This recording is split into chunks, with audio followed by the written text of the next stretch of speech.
So I have this fan and this little battery bank for baby girl Moo.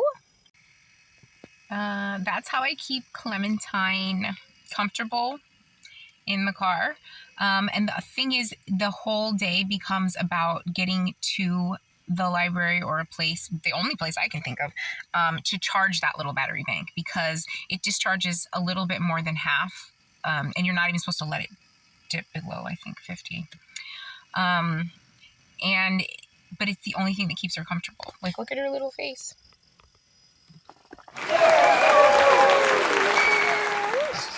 She loves it. She loves the fan. So that's what the day is like. Like, I have to plan the day around at least a few hours, because depending on the outlets at the library, and most of the libraries in this place are very taxed because there's a lot of homeless people in the libraries charging their things.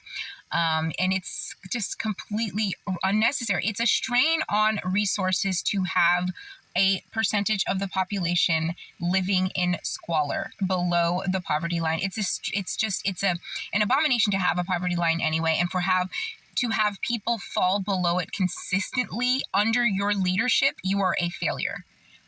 Anybody who has been a leader of the free world in this current crumbling framework is definitely a failure. An example of the fall of man, because it's completely missed the mark. But that's, I guess, the way you were designed. Whatever. So, hello friends, I am back once again. I wanted to talk about going to the gym. Like, for instance, this morning I went into the gym. It was like 2:30 in the morning, because that's when I woke up. And if I can't go back to sleep, normally I would just stretch or something in my room, listen to music, or just think. But you just can't do that. So I had to go. And I do actually prefer to go to the gym really early in the morning, if I have to shower and stuff there, because I don't want other people to be there. It's really awkward and kind of irritating when there's like a bunch of people also showering with you. And I liked just going into the gym just to use the gym and not having to use the shower facilities at all.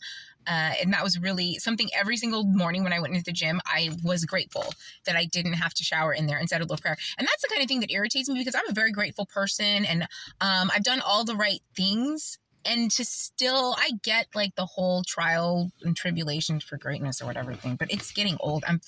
It's like so old, and this stuff is the same stuff over and over again. I keep evolving, I keep getting better, I get new information, I keep going along in the storyline, and the negativity is the same one trick over and over again. And I guess that's the whole point of it. It has the longevity, like the devil can take many forms and can keep going over and over again, but it doesn't have any wings, because it's the same one trick over and over again. But the key is for you to be a strong enough person not to let that one trick just make you lose it anyway, because of how stupid it is, or because of how many times you're allowed, like it's allowed for you to be hit with the same trick. Like, imagine having to turn the other cheek. You only have two. So how many times are you going to turn the other cheek when the person who's you consider to be the ref, if the ref is God, keeps allowing it over and over and over and over again? And like, this goes all the way back to the Bible. Like, read the story of John the Baptist. If you're a Baptist person, do you know the story of John the Baptist from the Bible? My favorite outside of Jesus is John the Baptist. And the way that even God did this man is so heartbreaking. Like, I am not even over it. I think it is like the most devastating story in the whole Bible. It makes me absolutely sick to my stomach, even just to think about it now. Like, think that was a real man that happened to, and he was that great, and that is how cheaply he was allowed to be treated. Like, it's disgusting over and over again. Jesus, Job, John, all of them. It's a mess. I have a big problem with this energy. I really, really do. But it is what it is, I guess. Hello? Hello, friends. Okay, so we are coming to you from, I don't know, some strip mall. We went to a buffet in this strip mall, and then we went to a nearby library to edit the video that I posted recently. And now we are here. Look at Boo. She's so cute. So basically what you have to do, what I do, like, I guess, I think everybody would do something different when faced with this situation. Um, like, and this is a situation where somebody tells you you literally have 2 weeks and then somebody's going to change the locks on your door. What do you do? And then after that, some people would just go stay with their friends or go stay with their family. What if you don't have any friends that are that close? Because I ended up staying with friends, but it was like later, like the friends that were close, it was later on. And I stayed with acquaintances for a little bit. That part's hard to explain. But what I'm saying is, when faced with that scenario, what would you do? Do you know what I mean? And there's some people out there who were like, well, I would have had enough to just go get my own house or something. I don't know who would ever be able to say that, but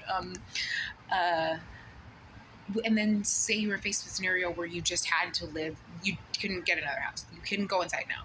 Now you have to be outside for the foreseeable future, just for this stint. How are you going to handle it? What are you going to do?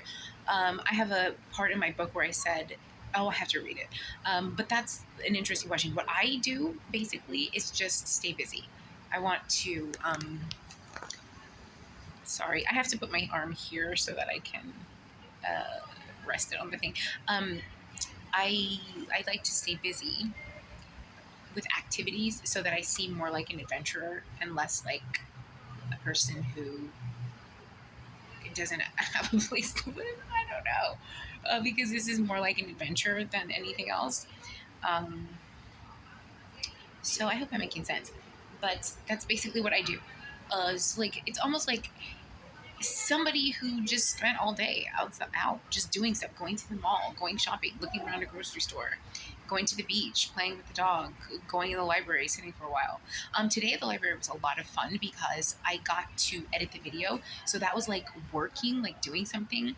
And I really enjoyed that. I liked, instead of just sitting there, I like to do something. That's why I don't like most jobs, because you just sit there and stare at the computer. I hate that. But I like to actually have the action. I love action. And that was a lot of fun. But it was also boring because, like, the whole time I'm like, well, then we don't have anywhere to sleep. And that's the thing that keeps coming up. It's about, where are we going to sleep at night? That's when it becomes a problem. And that's a public safety, a public health issue. Do you know what I mean? It really is. To have people sleeping outside when they don't have to. If I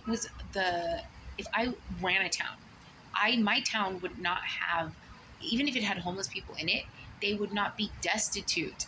Can you imagine, like, even if a bunch of people were homeless in an area, if they had a safe place to sleep at night? And I'm not talking about something disrespectful, like where they're treated like cattle or animal or prisoners or something, with cots and a big thing, something with dignity. Do you know what I mean? Where you have your own personal space and you can get up and be clean.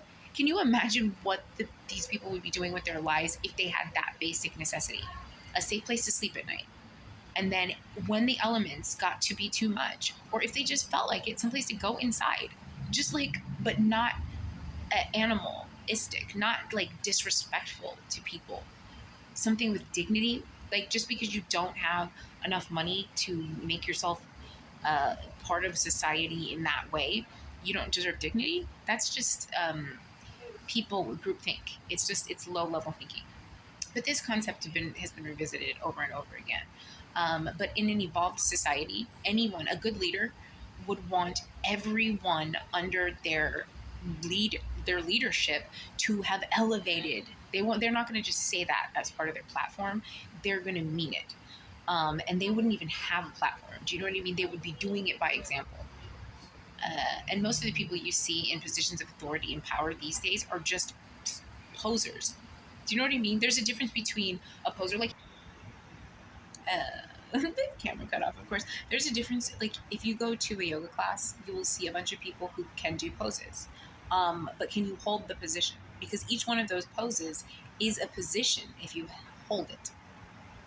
And most people just work on poses their whole life. And a lot of people are posers. And there's some people, like people who do yoga, who are posers with a good heart. They don't even maybe realize that those things are supposed to be held. Like, and then it becomes about how long can you hold that? How long can you hold that position with how much power? Anyway. All right, friends. Hello. We are back in the car. It is really irritating when it's dark because I can't see anything. I wanted to draw attention. I look crazy. To something else that Southern California, I don't know if it's all of California or just Southern California, has a big issue with, and it is these men, and I guess women too, playing with these toys all over the place. I showed you in my other video the trucks on the beach. In Southern California, especially the beach cities, they overdo the fire department. They have these guys going down the street with these fire trucks every 5 seconds. In Las Vegas, Nevada, you do not hear a fire truck that often. You do not hear that many even ambulance horns. Not like here. Every single thing that happens, they send the fire department. The fire department does not need to be there for anything that doesn't require the fire department. And then they have the helicopters. They love to fly these helicopters around. They love to vroom on their bikes. These people are insane with these toys in this state. And it's a tremendous waste of money. I was just trying to pull my camera out so I could show you the helicopters that are flying over here. It's dumb. And this is like constant. It's whatever it is, it's not that serious. It's not that big of an issue. You gotta chill out. But these are just a bunch of dudes, in my opinion, who are trying to overcompensate. And it shows. So. Hello, I am back once again. I also wanted to say that I just accidentally paid, almost $3, like $2.80 or something stupid, for 2 plums. I thought the plums were $1 something a pound, but they were $1 something each. Are you out of your freaking minds charging that much for a piece of fruit in the state of California? Come on. That is the dumbest shit. And that was at Walmart. I thought $1.28, I think it was $1.28, was kind of reasonable in this day and age for a pound. Not a single piece of fruit. It's like this big. I ate them already. They were delicious, by the way. You couldn't taste the plum like that in Las Vegas. But guess what? That's way too much for a piece of fruit. Who the hell is supposed to be able to afford that? That's dumb. Again, a lot of dumb stuff that goes on. That is ridiculous. At Walmart, they're charging per piece of fruit. And it's over $1 for a piece of fruit that isn't anywhere near a pound. No more.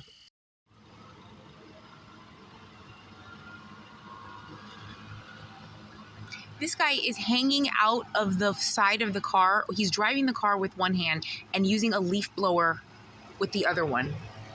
And then there's this guy over here using a leaf blower. Here's the thing about the leaf blowers. They don't work as well as a fucking rake. And this cannot be safety. OSHA, I want to know if it's okay for a guy to be hanging out of the window using a leaf blower while he's driving that kind of thing. Okay, thanks.